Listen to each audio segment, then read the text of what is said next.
How is it going, everyone? Thanks for joining in. I'm Dylan, the support dude at STL, and welcome to our first ever Control Hub Q&A live stream.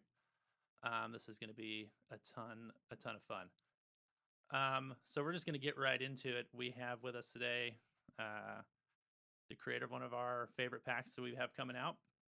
You know his work from A Day to Remember, 4 Year Strong, Knocked Loose, Counterparts, Straight from the Path, Body Count, ton of others, as well as hopefully you've checked out his Tone Hub pack and his tonality plugin. We have with us Will Putney. Here he is. Hey, Will, how's it going? What's up? How are you? Thank you for having me.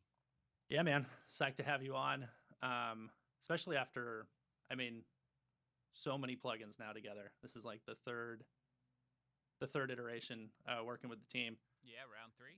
Yeah, round 3, and I feel like you've created like the ultimate package for kind of like starting from guitar, coming all the way through to mix now, and it's like the perfect signal chain of greatness. Well, thank you. I'm glad you like it. I like it too. Yeah, yeah. How you doing? Thanks for being here. We know you're so busy. How are things? How are things in general? Oh, it's good. We're busy here, but just mixing today, so I could Oh, nice. Sneak in a chat. Yeah, perfect. Yeah, we'll keep it to the point. How I think the first thing people would want to know about is just like your studio in general, because just looking behind you, it's just a dream spot. How long have you been in that space in particular? We've been in this location for like about 2.5 years now. In January of 2020, we moved here. Okay. Yeah, I built out most of the studio over the pandemic, and been making records here for about 2 years. Steady Okay. now, but yeah, Nice. it's cool. It's a really cool, relaxed atmosphere here. Yeah. It's a little different than our previous spot, and yeah, been happy working here. Yeah, just in time to like hunker down Yeah, for the full pandemic. The timing was good for sure, but it's been really nice. Change of pace for us, being a little more isolated in the woods and stuff. It's kind of a cool. Oh, that's awesome. Yeah. Sorry, just adjusting a quick audio level. Sure. Yeah, if you're watching, feel free to like let us know what you need from us. This is the first time we've had this set up. It's really low. Okay, both feeds are quiet. Here we go. We'll just, you know what? Let's just crank these up a little bit. This is the first time. We'll just take this all the way up. Why don't we do that? And then we'll just check. Hey, check. Let us know if that's better. If not, we can adjust the gain on our end as well. Yeah, we've done tests internally, but it's hard to know how it's going to sound for all of you guys. So let us know. This is our very first time. There will be some. This is a work in progress stream. We just happen to come out with still quiet. All right, get closer to the mics. Here we go. I'm gonna start shouting. We're trying not to blow y'all's ears out. I think that's the big thing. I did a stream for something else last week, and I hit a feedback loop midstream, and it was the most embarrassing thing I've ever done in my life. Ooh, rough. Yeah. All right. Cool. So we should talk about why we're here, which is ControlHub, our new plugin that came out almost a month ago, and your pack that comes out in just under a week.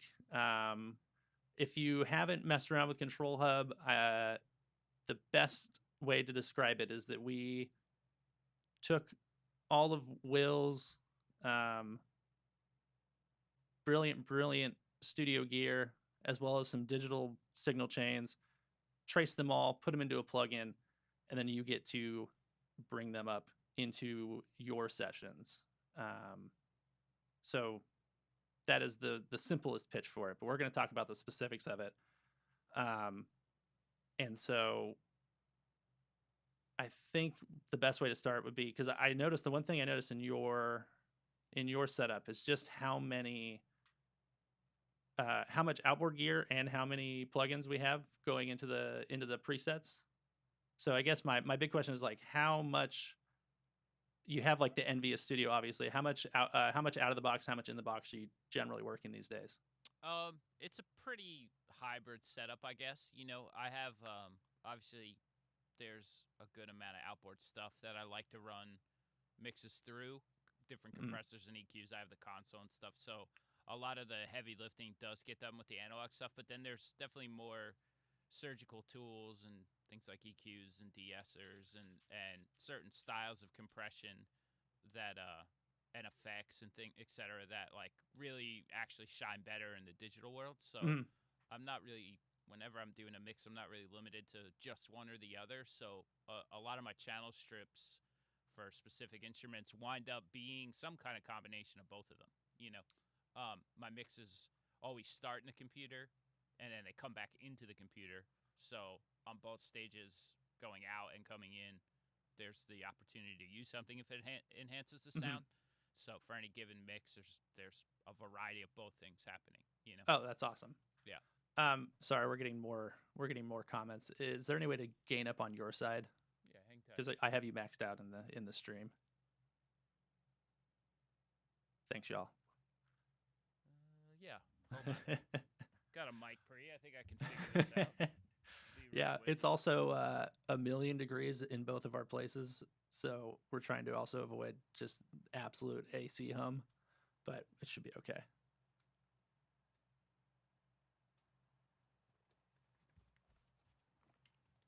All right. How's this? Any better?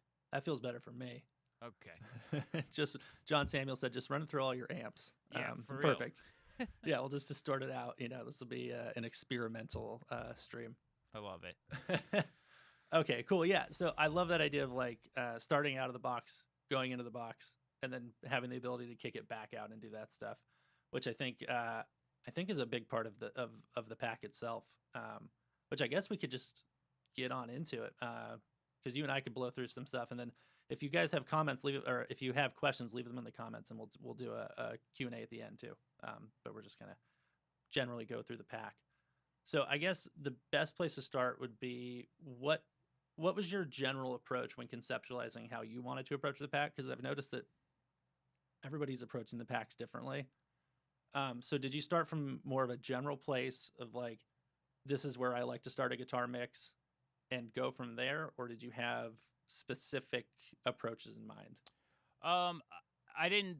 Yeah, I kind of. It wasn't like where I would start every time with this pack. It was Okay. more about like if this is going to be a tool for the variety of different types of productions and mixes and tracking, um, situations that would arise. Like, how could I design the best possible, pack for all these applications? So Mhm. going through each individual element, kick, snare, tom, cymbals, bass, guitar, that would compromise like a band in a production. I Mhm. thought about like what would be if I could have a selection of 6 to 8 different styles of channel strips and emulations, like what would I do for each one? So like I actually took mixes, kind of reverse engineered some stuff, and then I went back. I was like, okay, this was more of like a rock kick drum, for example. So what kind of channel strip would I design if I was going to go for this kind of sound? And I would do that. I would do that for what if it was a metal kick drum? What if I wanted it to be punchy? What if I wanted it to be bright? And I would kind of just like imagine every possible scenario for each instrument and then build off a channel strip in the context of a mix where I was like, okay, this sits in my mix really good, so this is cool, and then I would save it. And I went through and pretty much did that for all the instruments, all designing the buses in a similar way, where it's like, okay, if I wanted distortion buses on drums or vocals, or if I wanted reverbs, like how would what would be a variety of things that would be useful for any given application. And I just working off files that I had kind of just mixed with it until I was hearing back what I wanted, and that's basically how the whole pack was built. Oh, that's awesome. I think that explains which was going to be my next comment. So I pulled up the pack yesterday. I've had it in my inbox and I didn't know that it was in there. And I was like, oh, we have the stream. I should probably know the entire pack. And I pulled it up yesterday, and the first thing, like right off the bat, I was like, this is incredibly versatile. So I guess what you just described is why it's so versatile, because you like designed it so. Yeah, I mean, every mix is different. Every band wants a different thing. In all the records I've made, I've noticed that, I think part of why people are interested in working with me is because there is variety to the productions that I do. and it helps give bands their own identity. It makes records sound unique. So I didn't want to just sort of pigeonhole the whole pack and do specifically this is just for this type of music, and you know, this is just the brutal stuff. Like, so it's like a bit more flexible, and like whatever stage you're at, whatever style of band you're working with, there's probably a really good starting point in it. Yeah, I think that's great. I think that's incredibly smart too. I know that a lot of people's hesitation when they're pulling up kind of a channel strip plugin is like, well, is this just mixed by numbers? And I think it's definitely not. I think this is a great place to like get started. And then I had a lot of fun just tweaking within the plugins, within the presets themselves, and doing a lot of the fine tuning from the modules that are in Yeah, the I plugin. mean, it's not really like a preset style plugin, even though you're given these starting points. It doesn't, I mean, I think the purpose of it is you're supposed to use it as more of a mix tool. If you're looking for, oh, I just slapped this on and this and it's done, I don't have to touch anything. I don't think that's really the concept behind ControlHub, or at least with my pack. It's like I've designed a channel strip that's going to react a certain way for certain type of application, and then it is on the user to tweak that, dial in the EQ, dial the compression, but the like the components that have been emulated are there, where it's like this is your starting point to get exactly what you're looking for. You know? Yeah. There's the two-layered approach to it, which I guess a lot of people have questions for, which is like the preset itself is pulling up the trace that we did of your gear. And I think that especially on a lot of the early packs that we put out, it really shines through, because even with everything turned off, all the modules turned off, like the general vibe I got is that the outboard that's on a lot of your stuff is doing a lot of like really nice work. Like it's coloring things in a very nice way, and it just kind of brings it together. And then with the modules on top of that that allow you to fine tune, that is where I think you can make it your own. So it's kind of like starting from a flavor and then tweaking it to your liking. Yeah, which is exactly. So nice. Yeah, it's a very cool way to immediately get a vibe on a mix, and then you still have to mix, you know, but still have to do your job. Yeah, it kind of puts you in the same flavor as exactly how I would do a mix or a production, you know. Yeah, that's incredibly helpful for somebody like me who is definitely not a mix engineer. Yeah, I kind of wish I had this like 10 years ago, because then I wouldn't have to buy all this stuff. But yeah, it's been super nice. It's one of my favorite things about being involved in this, is being like, you know, when Sonny was like, "Do you want to do this Q&A stream?" I'm like, "I guess, but I know very little about mixing, so this will be good." I'm approaching it from a user POV of somebody trying to learn it as well. Yeah, well, that's good. Yeah, we can get into some of the more specifics of it. I guess the first thing is that on a lot of these, we're running the console for the color section. And so what console are you running? Is it the SSL Origin? Yeah, I have an SSL Origin. It's a 32 channel board. It's now what I'm currently mixing through. And I think on most of the stuff on this, there's, aside from some instrument specific stuff, any of the real mix tools, a lot of the drum work, get the console is usually the starting point on the analog chain. Okay, cool. That's I just the first thing, like across most of it, you're getting that kind of particular flavor, which is great. And then just generally, before we get into like the specific presets, I noticed just like a great selection of compressors, which I think is probably another thing people are loving. So we got distressors, we got your Chandler Germanium comp, an Allen Smart C1, and then my favorite inclusion was the Logic compressor. Oh yeah, the Logic compressor I tell people all the time is like one of my favorite compressors, and I think it rules. Dude, it's a great compressor, and I use it. I use it all the time. So I mean, Sonny and STL wanted me to emulate what I do, and it's like, well, I put this stock Logic compressor on a bunch of stuff sometimes, and it does what I need. Good. Yeah.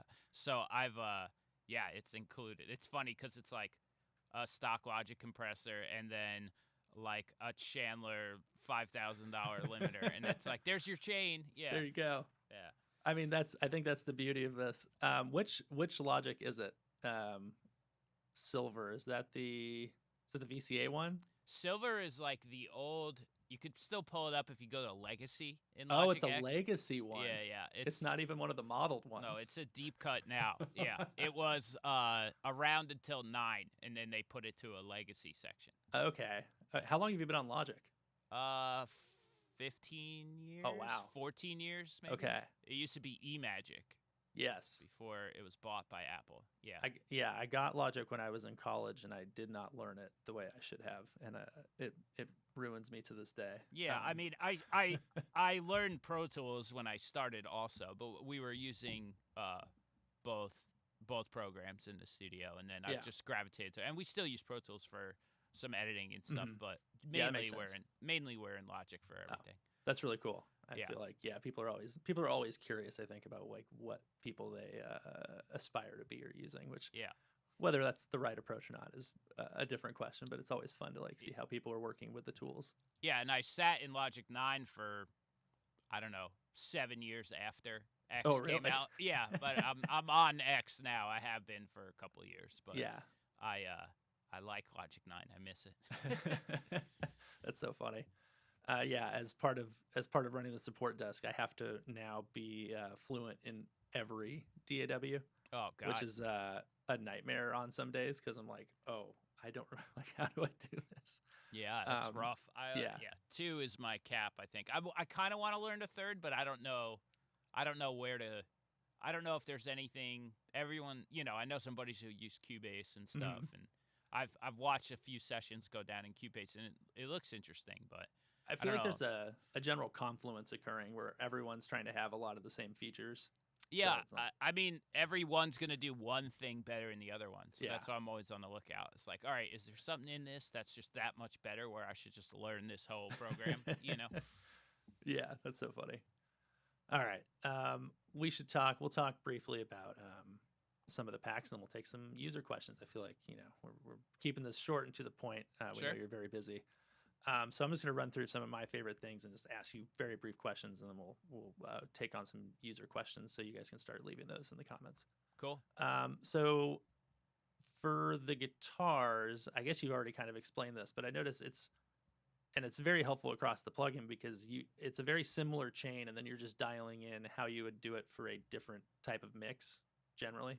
Yeah, I mean, I think on certain instruments I was switching gear and dialing things a little different, but a lot of my go-to pieces, like, okay, this is my favorite EQ on guitar. It's because I've kind of worked through shooting out other ones and trying things over the years. So it's like, okay, I know if I'm going to dial, let's say, a guitar, that's the EQ I'm gonna want to use for it. So that was like the initial setup for a lot of these was like, okay, here's my main chain that I would use, and then I would tailor presets specific to what we were trying to accomplish with a particular tone. Yeah, I mean it's incredibly nice because generally where you're going to be starting, and then you're tweaking from there, which is great. And I guess if it works, like, why don't change it for the sake of changing it? Like, sure. I mean, it was all done in the context of a mix, so several different mix sessions. So it was like I would actually just went back to mixes that I had done, and it was like, okay,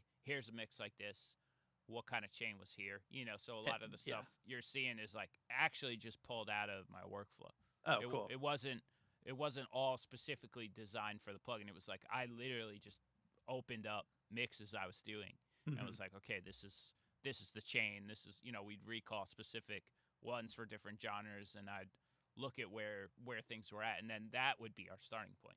Okay, yeah, that's incredibly cool. I also noticed the Cornef AIP plugin in there, which is basically like a channel strip inside the channel strip, which was I thought was interesting. Yeah, I probably threw Dan in there. He's got it does a good thing.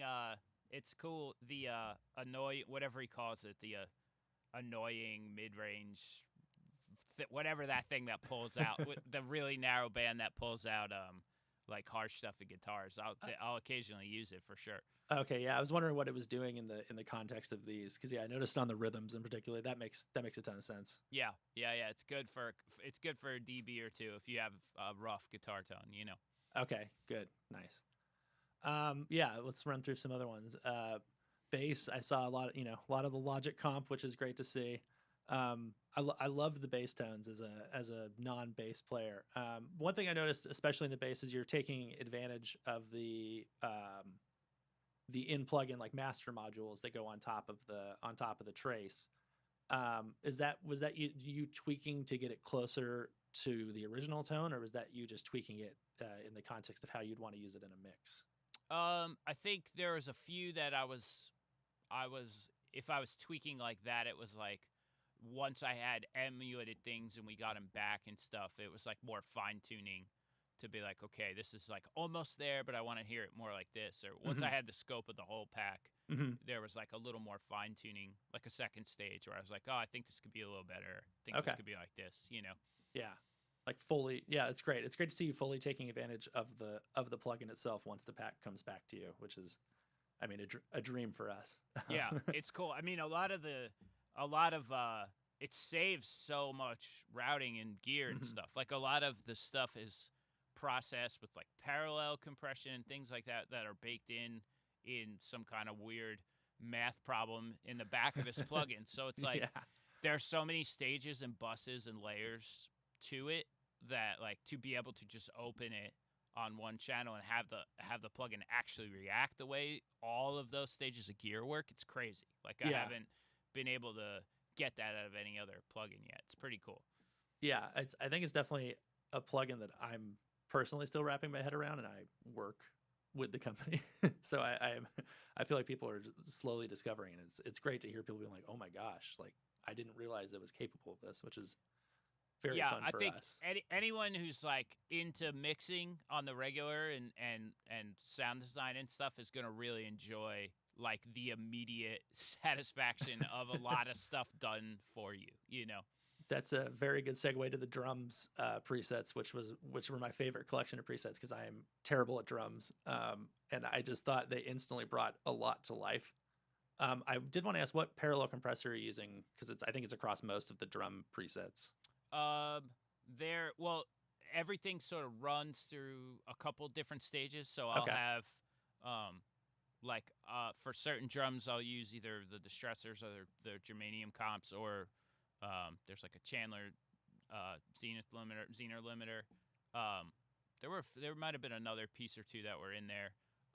And then I would model it like I was going through a mix, so it would hit the various stages of bus compression, either an Allen Smart C2 or Hmm. API 2500. There were different things in the chain. There's like a Fairchild in the chain, like, and it summing back through the routing matrix in the console, blended with uncompressed signals. It's sort of like a sum of all this stuff. So Okay. it's not just like one. It's like a highly advanced setup. That's what I mean. It's not one particular like, oh, for the kick I use this. It's like, well, no, I use that a little, and then it hit this, and then I blended this other one back in, and it all got EQ'd, and then it hit this Oh, other thing. So it's like there's so many layers to it. Like yeah. it's like highly complex because it's like it's my full setup, you know, Yeah. Yeah. and and it's like no one part gives me exactly what my sound is. Like if we were just gonna emulate a distressor and I put that on a kick drum, it's still not gonna sound at all like what the kick drum is in my mix in the end, Hmm. you know. So Hmm. that's what the goal of this was to really like, okay, let's put it in everything Yeah. How do like we I bring normally would. everything Yeah, together? yeah, and Yeah. and that's why I'm like super excited for this plugin because like nothing out there can do that, you know. Yeah, I noticed that especially on the drums because they brought like even just terrible drum loops to life very quickly, and I was like, oh my goodness. Oh, thank you. Yeah, just a blast. I'm terrible. I'm a terrible drummer and terrible at mixing drums, so it was very fun to be like, oh, this doesn't sound as terrible as it usually does. That's awesome. Yeah. Yeah, and then the vocal stuff, the vocal chains are great. They feel like just a very tried and true vocal chain, like you said, just brought up in like a very quick and efficient way.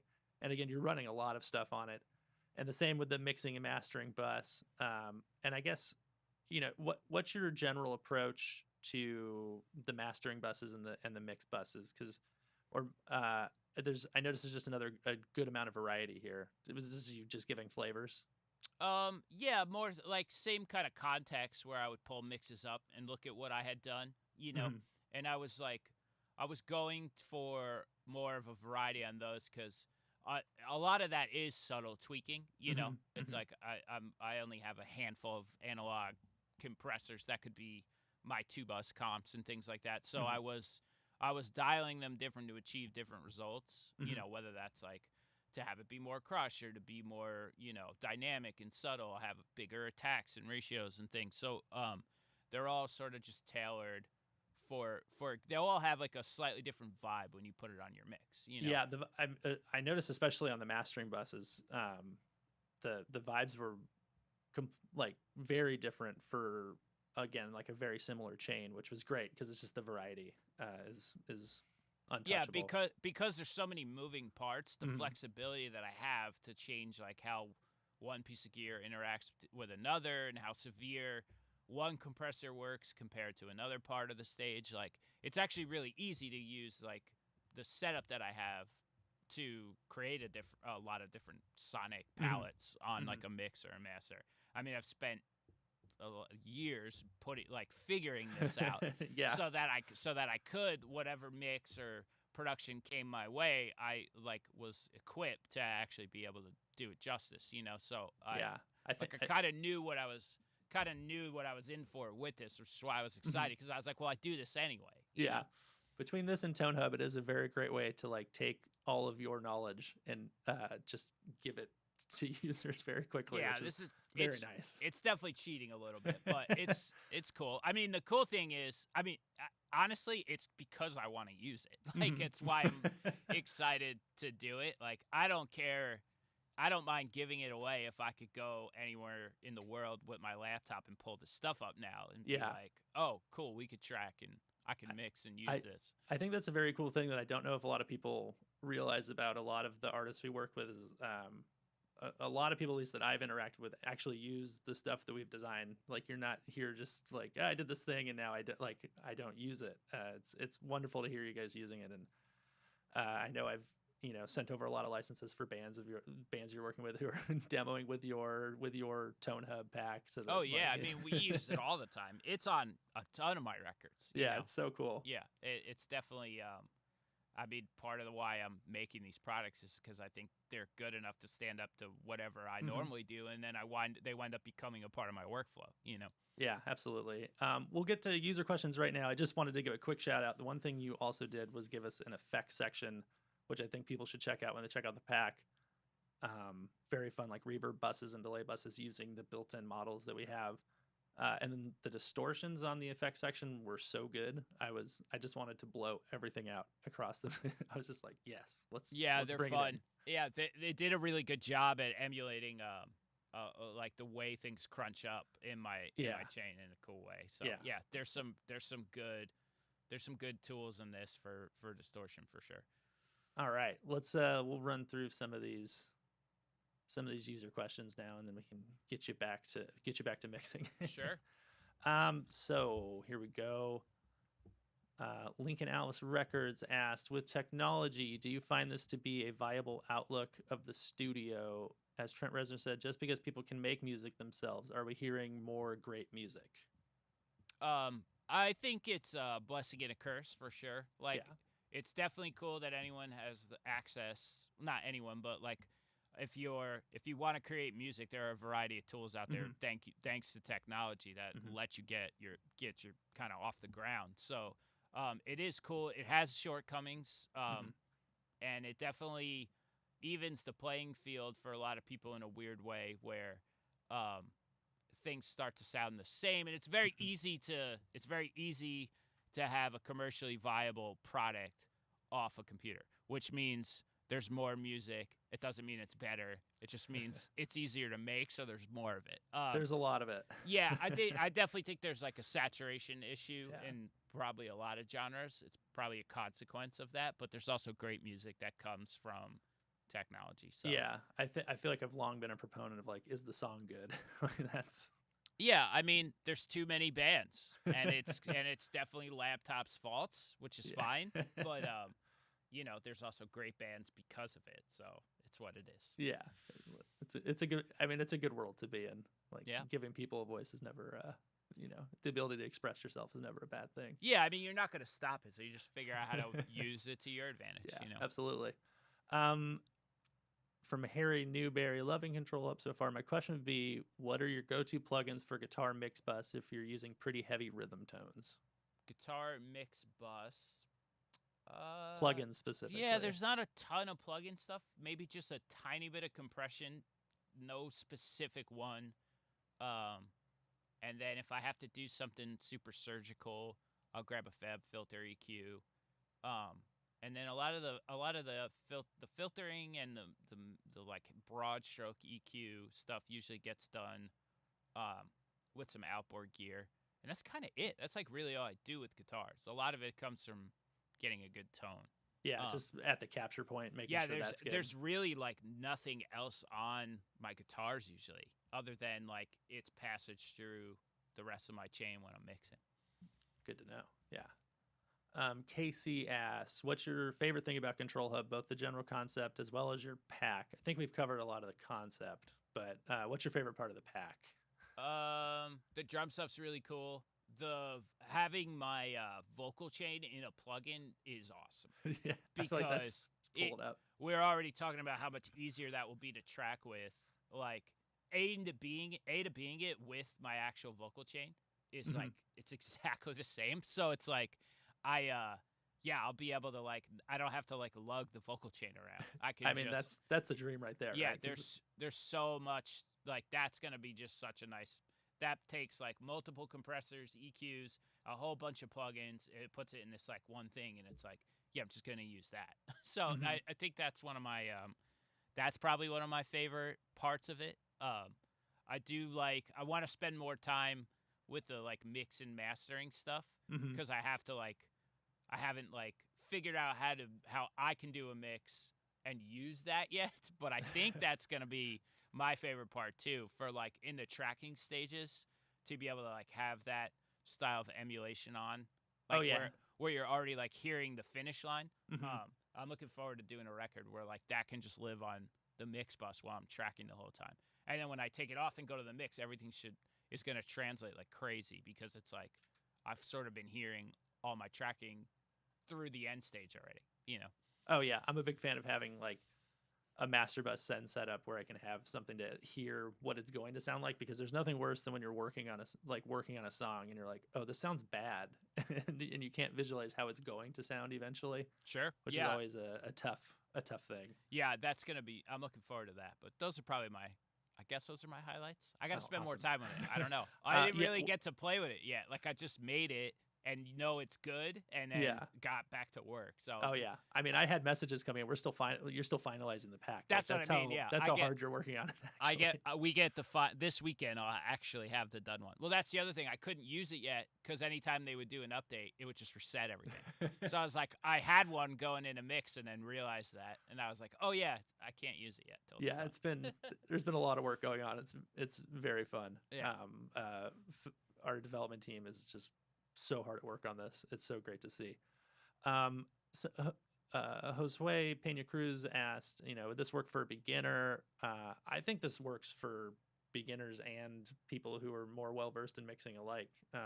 Like you said, just like getting in and start messing with things I think it's a lot of fun and a big appeal of this. Yeah, I mean, it'll work for a beginner the same way any plugin would, I think. But if you're into the style of production I do, and using this as a starting point will impact that sort of flavor on your record. So if you like that, you still have to mix, like, so any beginner still has their work cut out for them. Like there is no plugin where you press a button and it does it for you. Yeah. But it will kind of eliminate that the part that comes after learning how to mix, where you're like, okay, now I know the techniques. Like I need the gear, I need this. I have to like go to advanced stages of, stacking things, and it kind of like it will cut down on some of that like more high level knowledge, and kind of make it easier for you to just get started on basic stuff too. Oh yeah, I also think just the appeal of being able to pull up gear that a lot of everyday users aren't necessarily going to be able to have in their home studio is like such a blessing, because you always see these things and you dream about being able to hear it properly, and sometimes you, I mean, everything's just a tool, but sometimes you want that tool and you want to experience if it works or not. And I think that's also a big cool part of this. Yeah, for sure. It's definitely fun to like just have all this at your fingertips now. Yeah. You know, like the software's come such a long way, and STL's done such a good job with this that it's like, yeah, like I don't have never had access to something like this before. It's very cool. Yeah. Especially if you're not a Logic user, you can get that legacy Logic compressor. There it which is. That's maybe the biggest selling point. Okay, we'll give you like 2 more, and then we'll get you out of here. Sure. Let's see. Somebody said control is about efficiency. Yeah, it's a lot of efficiency. Question. This is from Diamond Lee Mono. Are you using the Allen Smart plus SSL bus comp together on the mix bus, or one for compression, one for color? Yeah, I use a C2 and the SSL bus comp. And they work in different sections. One is sort of like an inside outside parallel compression style thing, where on the given mix I'll be sending more drums to it, or it'll be a more balanced style mix that goes through that. And then like the bus comp sits at the end as like a final stage thing where all the insides and outsides and the stereo returns on the board like sum together. It's probably should cut it there because I could go forever on the stages of it and how the summing works and stuff. But yeah, they're dialed differently, and on a given mix they work differently and interact differently together with like the style of the production I'm trying to do. Mm-hmm, mm-hmm. Yeah. We also have some in the mix videos coming, or they might be up already. I probably should have known that. But we've done some more in-depth stuff with you as well for the pack, which is why this is more of the Q&A. So if you haven't seen those, keep an eye out for them or check them out. I will confirm that for everybody. Let's see. This is probably a good one to end on. You mentioned you wish you had this 10 years ago. Do you think that this would have affected your creativity and the abilities you have now? And then to tie into that, another person asked, has working with software changed the approach to your outboard? So I think these kind of go hand in hand, right? Sure. I think my mixes 10 years ago would have sounded better if I had this. Because 10 years ago, I didn't really have any of the tools like this. I had a pretty basic setup at the time. I was mixing with like a Mackie, and I had a few pieces of outboard gear and stuff. And plugins were pretty horrible compared to what they are today. But I don't know. I don't really know the answer if it would have changed my approach much more. I feel like I probably, if I started producing records right now today, I probably would be more software based.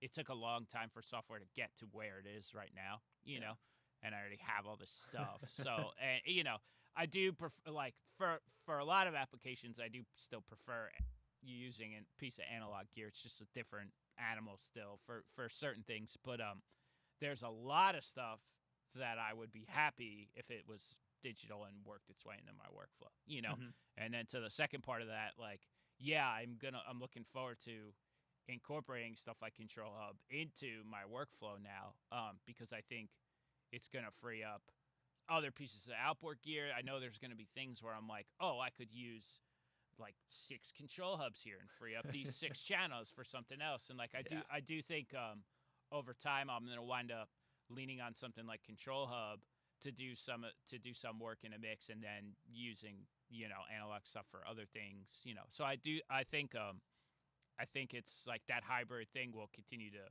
evolve and push and pull itself one way or the other over time. Oh, that's awesome.